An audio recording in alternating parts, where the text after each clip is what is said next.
Manong ulam? Dati yun. Pero ngayon?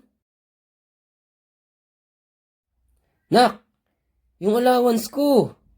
Meron na ba? O, di ba? Panapanahon lang yan. Kaya may pag-asa ka pa. Hindi ko lang talaga maintindihan sa panahon ngayon. Bakit kailangan natin kasing ikumpara yung mga batang tumutulong na sa mga magulang nila para kumita ng pera dun sa mga batang ini-enjoy lang yung kabataan nila? Bakit hindi natin hayaan na sulitin muna nila yung mga panahong hindi pera ang sagot sa lahat ng problema?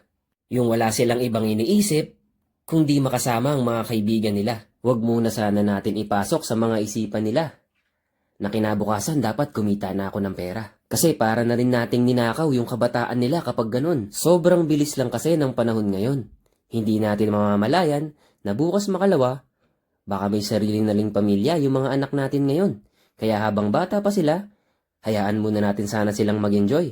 Bagay na hindi ko masyadong naranasan noon. Feeling ko kasi ninakawan ako ng kaligayahan noon na yung mga kaibigan ko, patuloy lang silang naglalaro ng basketball. Samantalang ako, ayun, sa edad kasing 17 years old, sa umaga na ako natutulog.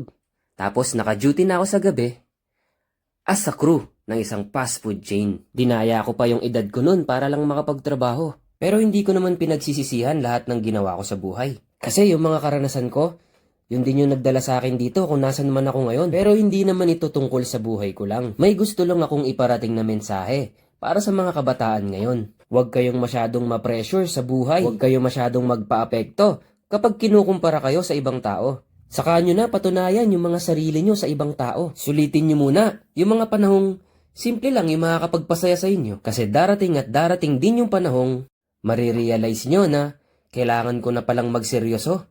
Kailangan ko na palang may mapatunayan dito sa buhay ko. Pero habang wala pa yon, sulitin nyo muna ang pagiging bata, pagiging estudyante, pagiging dalaga at buhay binata. Pero hindi ko sinasabing wag muna kayong tumulong sa mga magulang nyo ha. Alam ko na may iba-iba kayong sitwasyon. Pero sana, kahit yung mga gawaing bahay man lang, magkusa na kayong gawin. Malaking tulong na yon para pag uwi ng mga magulang nyo galing sa trabaho, magpapahinga na lang sila. So ikaw naman, remember this, you are just a kid.